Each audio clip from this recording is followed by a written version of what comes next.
important activity that's going to drive your success in your network marketing business. I think it's super important that we spend a few minutes right now talking about what a three-way call actually is, why you do them, why they work, when you do them, and how you do them. So let's start with what? What is a three-way call? A three-way call is when you get an edified third-party expert on the phone with another person, with a prospect or with a team member. So that's what it is. You're getting a third-party expert who's been built up, who's been edified on the phone to do what you can't do yourself. What do I mean by that?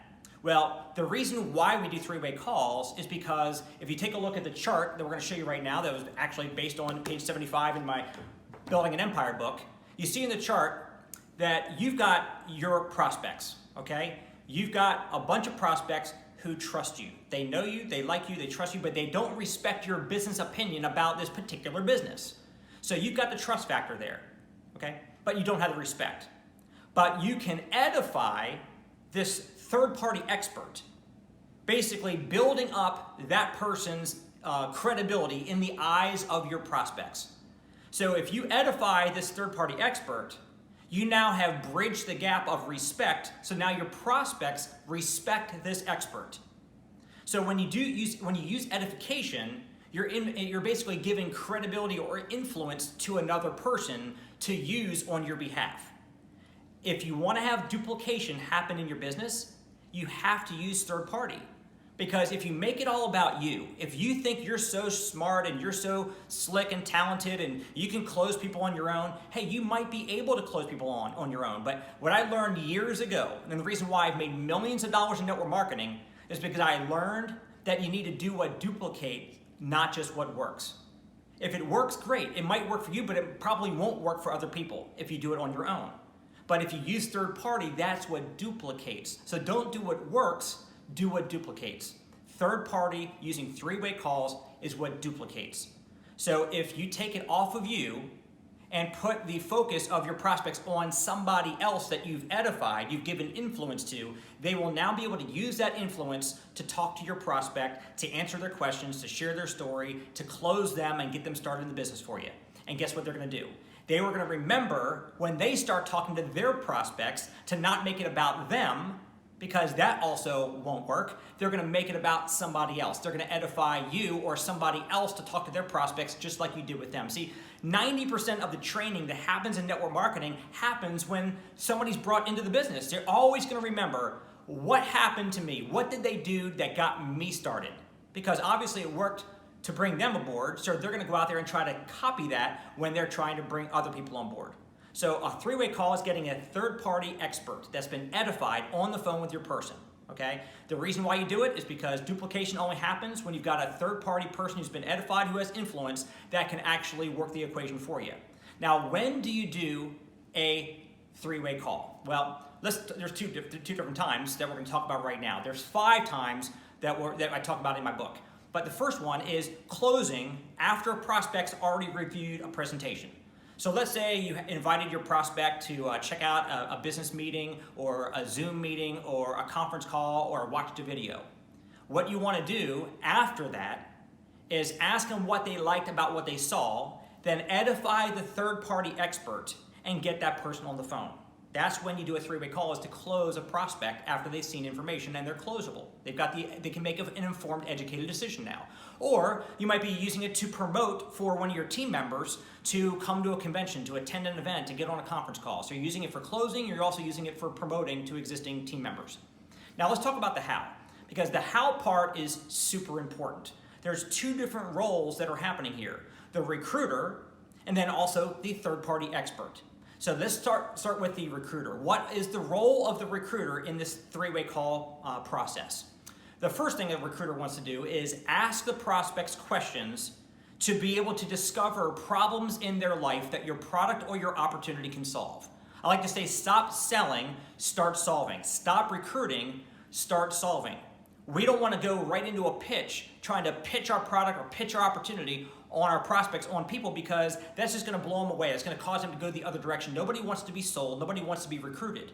But if the recruiter can ask a few good questions and be a good listener and figure out what problems in their life that your company or product can solve, now you've got some hot buttons. The next step is share those hot buttons with the expert that you're going to be edifying.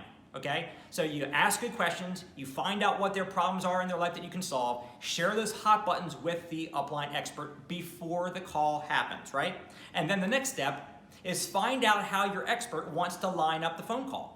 Okay, and you want to probably establish this, method of operation, at the beginning of your relationship with your upline expert, so you don't have to do it every single time, reestablish new rules of engagement. But maybe your expert wants you to text them first to make sure they're available, or maybe they want you to make an appointment and say, hey, tomorrow at 2 p.m., can I put this in your calendar? Can you do a 3-way call for me? Or someone might want to just do it on the fly. Hey, just call me and catch me because I'm so busy, I can't make appointments for 3-way calls because sometimes the prospects aren't going to show up, so I don't want to be blocking out time in the calendar, but when you get them on the line, shoot me a text, let me know you got a 3-way call holding, and I'll text you right back, I'm available. So you figure out the rules of engagement with your expert. The next thing you want to do is edify the expert before connecting the call. It's super awkward when my team members call me up and they say, hey, Mr. Carruthers, I've got so-and-so on the phone right now. I wanted to introduce you guys on this conference call so you can share a little bit more insight on the business with them. And then they start going, and by the way, so-and-so, this is Mr. Brian Carruthers. He's done this, he's done this, he's done this, he's done this, and does all this edification while we're all on the phone. Is super awkward. So what you want to do as a recruiter is when you do your follow-up call and the person's checked out the information, you want to ask them what they like best. You want to edify the upline expert by saying something like, hey, look, I'm so glad that you like what you saw in the video. What I want to do real quick is I want to help you make the most informed decision by getting information from the people with the most information possible. I'm actually working with one of the top leaders in the company. He knows how the big money's being made in this business. He knows all the facts. He's down to earth, loves helping people, and he's a lot of fun to work with. If I can get just a couple quick minutes of his time, he's super busy. But I know he would love to talk to you and share with you just a couple of quick minutes with you. If I can let me see if I can grab him real quick. And I don't even really ask for permission. I just say, hold on, let me see if I can grab him real quick. Put him on hold, and you can shoot a text message, or if you've already got told your upline that, hey, look, I'm going to be making a follow-up call. Are you going to be available? If you can be on standby, and then you just dial the expert up. Hey, Mr. Carruthers, I've got so-and-so on the line, watch this video, like the residual income, has 3 kids at home, doesn't have as much time as they want with them, so that's their hot button. I say, fantastic. Then connects the call. Hey, Mr. Carruthers, this is Ricky. Ricky, this is Mr. Carruthers. And then I would actually take it from there, and the recruiter, what's the recruiter going to do? Is going to make the introduction, is going to be quiet, listen, and learn. Be quiet, listen, and learn. It's not a time to interrupt. It's let the third-party expert who's been edified use their influence to lead the conversation to the closing point. If the recruiter interrupts, that is de-edifying. It's going to interrupt the thought process, the decision-making process that the expert's trying to lead them down, and it's going to mess everything up. So you don't want to de-edify. Just let the expert who you chose to get on that phone, let them do their job. Okay? So again, the recruiter, here's your job. Ask the prospects questions to discover the problems in their life. Share those hot buttons with the upline expert. Find out how the expert wants to do the 3-way call, if they need to be notified ahead of time. Edify the expert before connecting the call, and then introduce the two people. Be quiet, listen, and learn. And why you need to listen and learn, don't just sit there crossing your fingers. I hope they sign them up. I hope they sign them up for me. No, that's great. You want the result, but you also want to gain the knowledge. Listen to what the upline expert is saying, how he or she is saying it. Why are they saying it in this order, in this sequence? How are they leading this person down the path? Because you're going to be the upline expert for your team members in the future. So that's the role of the recruiter.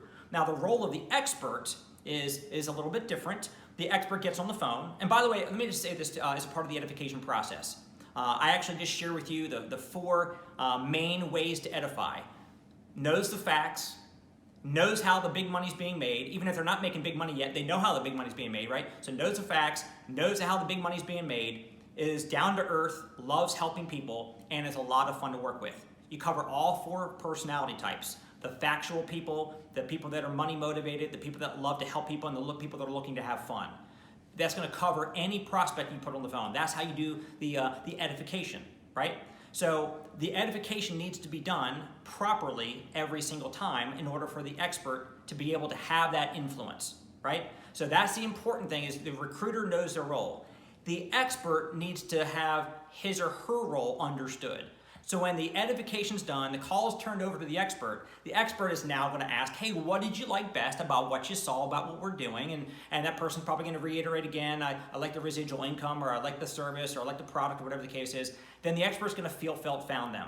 Hey, I know exactly how you feel. I felt the same way when I learned about the residual income. And you know what I found is the people that I'm working with that have this residual income coming in now from this company, they've now been able to transfer that into meaning more time freedom with their kids. Because again, the recruiter told the upline expert, hey, this person has 3 kids they want more time with. So when you feel, felt, found, and you say, hey, look, I know how you feel. I felt the same way when I heard what you saw, or I saw what you saw. And by the way, here's what I found. And then you relate it to the story that they actually shared with you, what's going on in their life and how this business can help it solve for that, right? So you ask what they like best, you feel, felt, found them, which is basically meaning you're relating to them. You share your story. Share your story and be relatable. Share your story and be relatable. Share your story, be relatable. Share your story, be relatable. Always remember that. Remember my dance. Share your story and be relatable. Meaning if somebody puts me on the phone and I'm making $1 million a year and I'm talking to a person who's making $30,000 a year, if I talk about $1 million a year story, that's not relatable. I've already lost them if I actually try to impress them with that income level, right? So you want to be relatable. So I might say to that person, because they've got 3 kids they want more time with, I might say, well, my background was in real estate, working 60 hours a week. I was frustrated because I wanted more time with my wife and my kids. And so when I saw this vehicle, I saw an opportunity to get some extra cash flow coming in residually, passively, that would allow me to cut back on my hours in real estate and spend more time at home with my family. And that's exactly what's happened for me already. I imagine, is that something that would be important for you? And when you put it back to them, I imagine would that be important to you? When they say yes, they are recruiting themselves into your business, right? So you share your story, you be relatable, you paint the vision. Next thing, paint the vision of the company. Whatever your company is, start with the why. What's the why that the company is actually trying to impact the world with? It could be your product, it could be your service, whatever the case is. What is the company mission? The vision of the company. What are they trying to do? And then the next is paint the vision for the prospects' life, right? What is their vision? You can say, hey, look, what's amazing when you align yourself with this company and our mission, in the next 12 to 24 months, can you just picture yourself, having built up a side business where you've got a few $1,000s of extra residual cash flow coming in. Picture yourself now spending much more time with your family members, because that's what we're going to help you to do. So you paint the vision of the company, you paint the vision for the prospect in their life, their vision, right? And then you also explain how quickly they can get into profit mode. Whatever it costs to start the business, you can just share with them how quickly they'll get paid and promoted and get into profit mode, because that is what a lot of people have on their mind. Hey, I got this outlay, I got to pay money. How quick can I get my money back? They need to hear that on that call, okay? And then the most important thing that the upline expert's going to do as they weave this conversation down to this closing point, here's what I say. And I say this every time I do a 3-way call, and here's how it goes. Hey, did you guys already fill out your application? Or is that what you're doing right now? I want to encourage you guys to write that down and use that as your closing line. So if I'm the upline expert, I say this to the prospect. So did you already fill out your application, or is that what you guys are doing right now? It's a binary question. It's either A, yes, they've already filled it out, or B, no, we haven't. That's what we're going to do now. So So when I do, hey, did you guys already fill out your application, or is that what you guys are doing right now?